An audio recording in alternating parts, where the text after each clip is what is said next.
ఈరోజు ఈ కార్యక్రమానికి ముఖ్య అతిథిగా విచ్చేసిన మనందరి అభిమాన నాయకులు,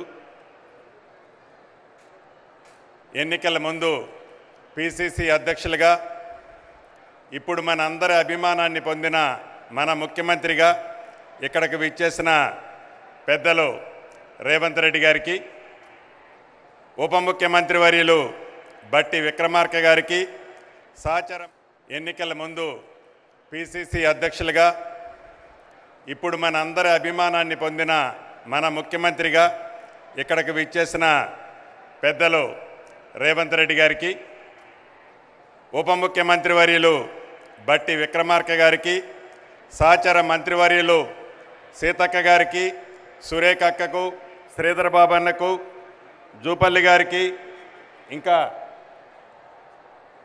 కోమటిరెడ్డి వెంకటరెడ్డి గారికి, పొన్నం ప్రభాకర్ గారికి, వేదిక మీద ఉన్న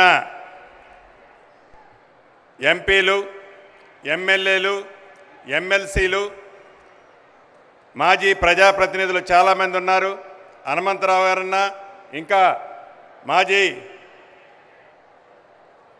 అధ్యక్షులు ఉన్నారు, కేశవరావు అన్న, సిఎస్ గారు, ఇంకా ముఖ్యమైన అధికారులు ఉన్నారు. అదే రకంగా వేమ నరేందర్ రెడ్డి అన్న, ప్రజాప్రతినిధులతో పాటు చాలామంది కార్పొరేషన్ చైర్మన్లు ఉన్నారు.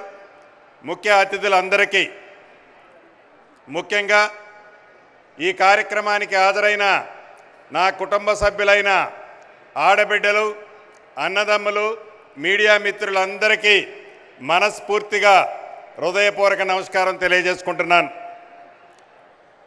ఇందిరమ్మ రాజ్యం కావాలని, ప్రజాపాలన రావాలని, మార్పు చెందాల్సిన అవసరం ఉందని నమ్మిన మొదటి అడ్డ ఈ వరంగల్ గడ్డ. మన ప్రీతమ నాయకులు రాహుల్ గాంధీ గారు రైతు డిక్లరేషన్ మొట్టమొదటిగా రైతుల కళ్ళలో ఆనందం చూడాలని ఇదే గడ్డ మీద రైతు డిక్లరేషన్ చేసి, రైతు డిక్లరేషన్ చేసిన దాన్ని ఇందిరమ్మ రాజ్యం వచ్చిన తర్వాత గౌరవ ముఖ్యమంత్రి రేవంత్ రెడ్డి గారి నాయకత్వంలోని ఈ ప్రభుత్వం మొట్టమొదటి బడ్జెట్లోనే దేశంలో ఏ రాష్ట్రము పెట్టనంత అత్యధికంగా 72,000 కోట్ల రూపాయలని బడ్జెట్లో పెట్టడమే కాకుండా ఇచ్చిన మాట ప్రకారం రైతన్నలకు ఇచ్చిన ప్రతి అంశాన్ని, ఆర్థికంగా రాష్ట్రము ఇబ్బందుల్లో ఉన్నప్పటికీ ఇచ్చిన ప్రతి మాటని చిత్తశుద్ధితో ఈరోజు ఈ రాష్ట్ర ప్రభుత్వం చేపడుతున్నది అనేది ఈ వేదిక ద్వారా మీకు తెలియజేస్తున్నాను.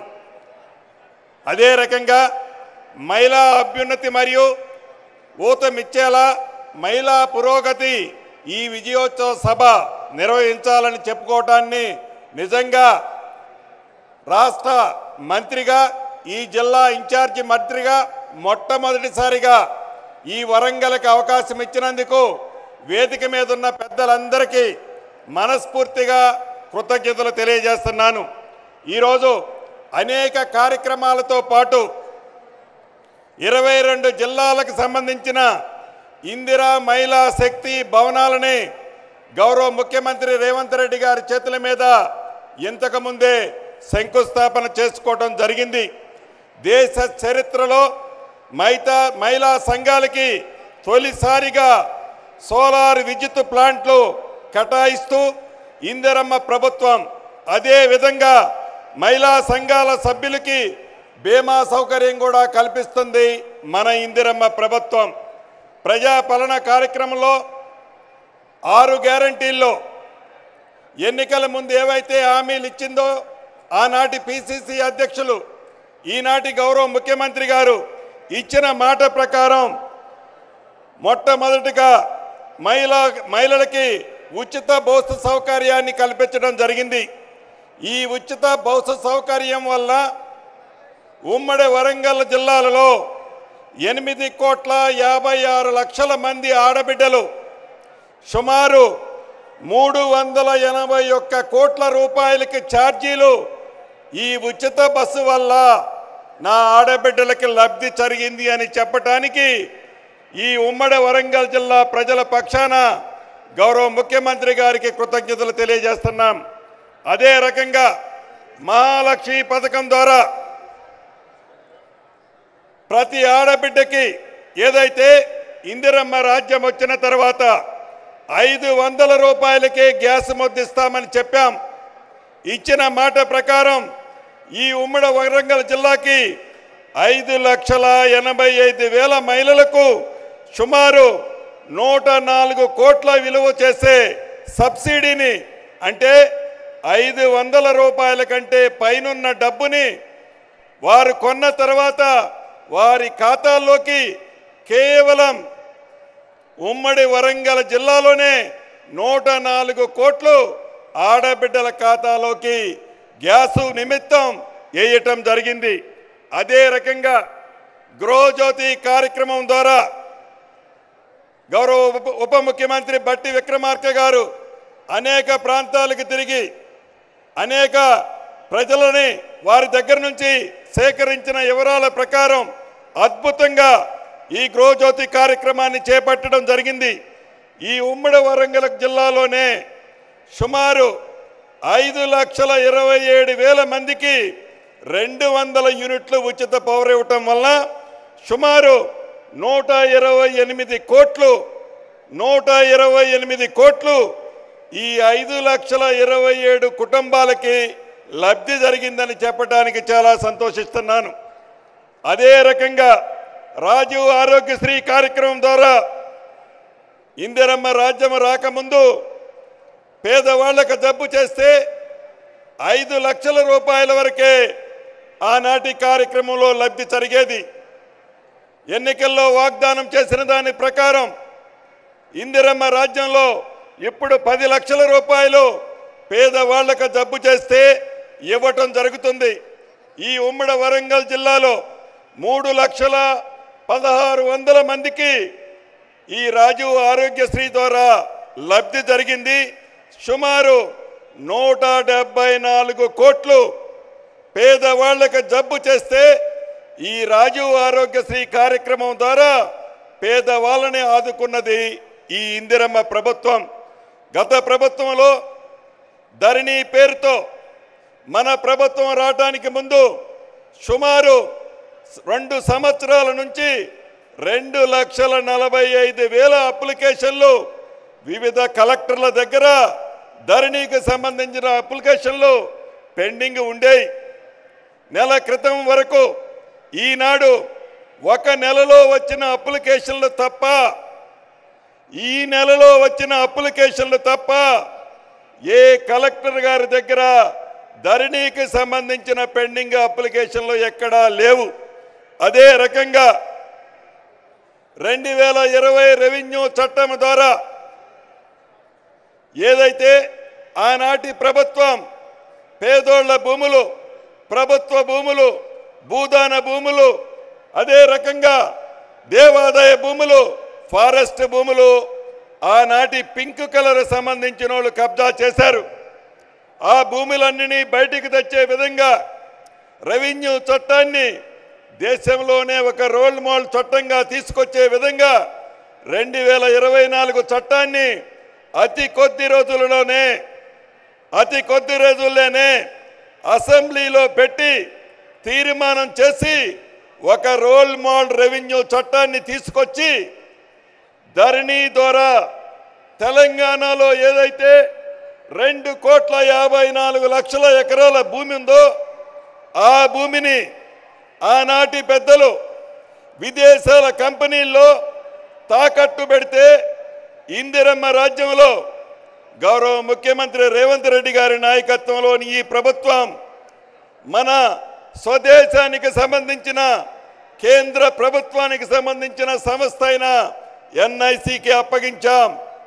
రాబోయే రోజుల్లో ధరణి సమస్యలు కానీ భూమి సమస్యలు కానీ పేదవాడికి సంబంధించిన 1 గజాన్ని ఎవరైతే ఆనాడు దొంగిలించారో, ఎవరైతే కబ్జా చేశారో చేసిన ప్రతి గజాన్ని పేదవాళ్ళకి చెందే విధంగా ఈ కొత్త చట్టాన్ని తీసుకురాబోతున్నాం.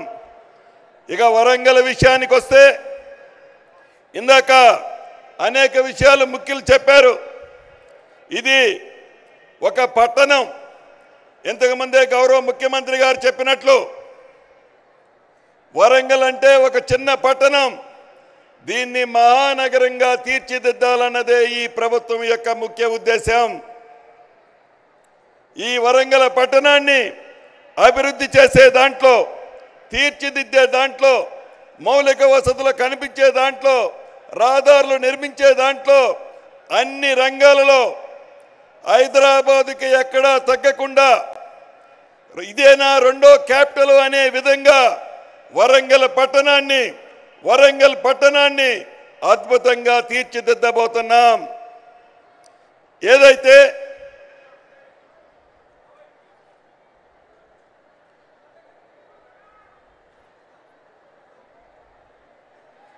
ఆనాటి ప్రభుత్వం వరంగల్ పట్టణంలో అనేక కార్యక్రమాలు చేపడతామని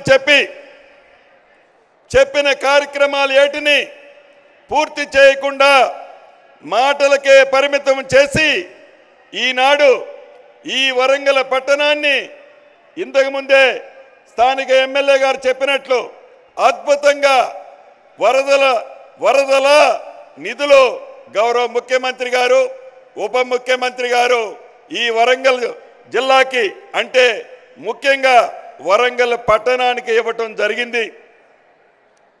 ఇంతకుముందే గౌరవ ముఖ్యమంత్రి గారు రేవంత్ రెడ్డి గారి చేతుల మీద కాళోజీ నారాయణరావు గారి ఆడిటోరియాన్ని ఓపెన్ చేసుకున్నాం. ఇక్కడ మీకు ఒక విషయం చెప్పాల్సిన అవసరం ఉంది. ఈ ఆడిటోరియాన్ని 2014లో అంటే సుమారు 10 సంవత్సరాల క్రితం ఆనాటి ముఖ్యమంత్రి గారు కేసీఆర్ గారు శంకుస్థాపన చేశారు. కానీ కాళోజీ కళాక్షేత్రాన్ని పూర్తి చేయాలని చిత్తశుద్ధి వారికి లేదు. వారు నివసించడానికి అద్భుతమైన బిల్డింగ్ కట్టడానికి అయితే డబ్బులుంటాయి. వారు కమిషన్ల కోసం కాళేశ్వరం లాంటి ప్రాజెక్టు కట్టడానికి లక్షలాది కోట్లు డబ్బులు వస్తాయి. కానీ ఒక ప్రముఖ కవి, ఈ పట్టణ వాస్తవ్యుడు కాళోజీ నారాయణరావు గారి కళాక్షేత్రాన్ని పూర్తి చేయాలని చిత్తశుద్ధి ఆనాటి ప్రభుత్వానికి లేదు. మొన్న జూన్ నెలలో వరంగల్ వచ్చినప్పుడు గౌరవ ముఖ్యమంత్రి గారు మా అందరికీ సూచించారు, ఎట్టి పరిస్థితిలో ఎంత డబ్బైనా పర్వాలేదు ఈ కాళోజీ కళాక్షేత్రాన్ని యుద్ధ ప్రాతిపదిక మీద పూర్తి చేయాలని చెప్పారు.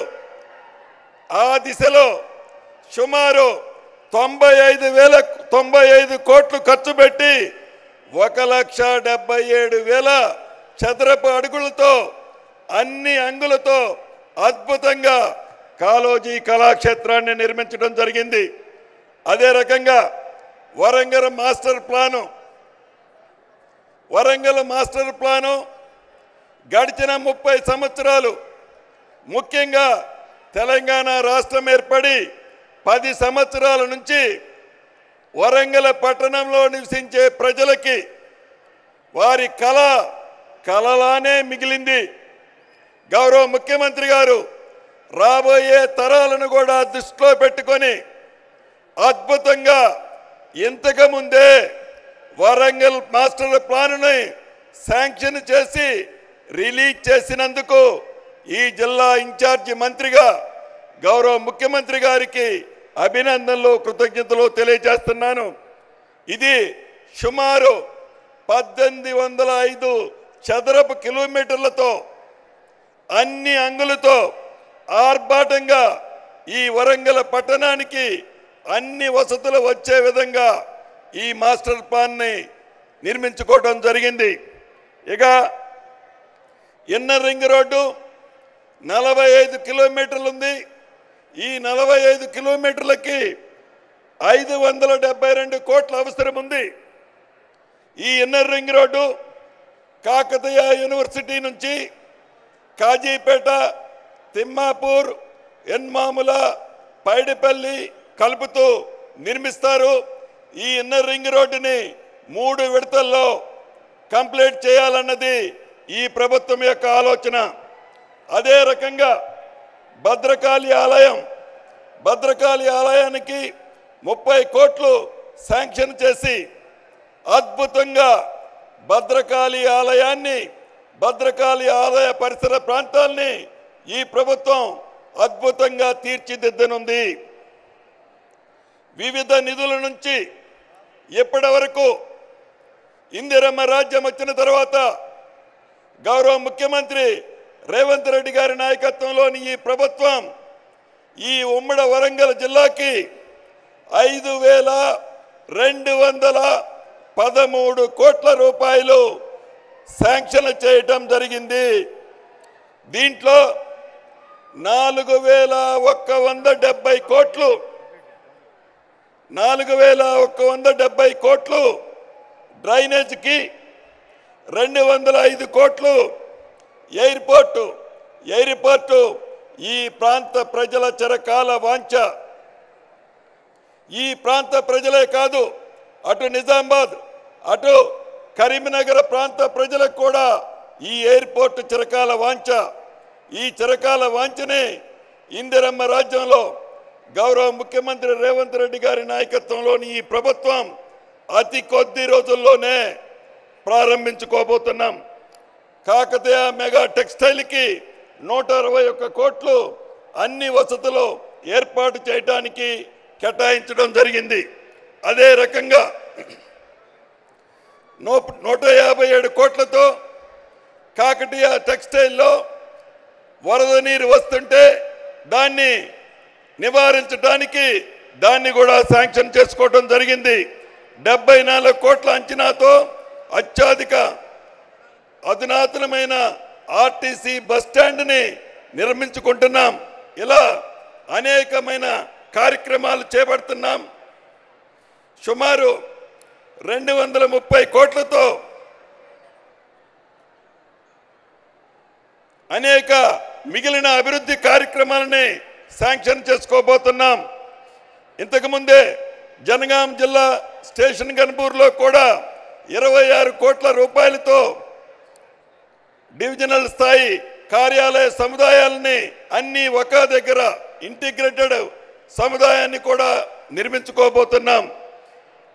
ఇంతకుముందు సురేఖక్క అనేక సార్లు గౌరవ ముఖ్యమంత్రి గారి దగ్గర ఉన్నప్పుడు నేను వింటుండేవాడిని, గుడి, చర్చి, మసీదుకి నాకు 3 కోట్లు కావాలని గట్టిగా పట్టుబట్టేది.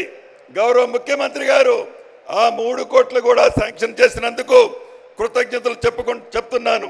ఇలా అనేక కార్యక్రమాలు వరంగల్ జిల్లాని హైదరాబాద్ తర్వాత అన్ని రంగాలలో తీర్చిదిద్దే విధంగా అద్భుతంగా హైదరాబాద్తో సమానంగా వరంగల్ జిల్లాని నిర్మించాలన్నదే ఈ ప్రభుత్వం యొక్క ఆలోచనని తెలియచేసుకుంటూ, ఇంత పెద్ద ఎత్తున నిధులు ఇచ్చినందుకు గౌరవ ముఖ్యమంత్రి గారికి వరంగల్ జిల్లా ప్రజల పక్షాన అభినందనలు, కృతజ్ఞతలు తెలుపుతూ సెలవు తీసుకుంటున్నానన్న.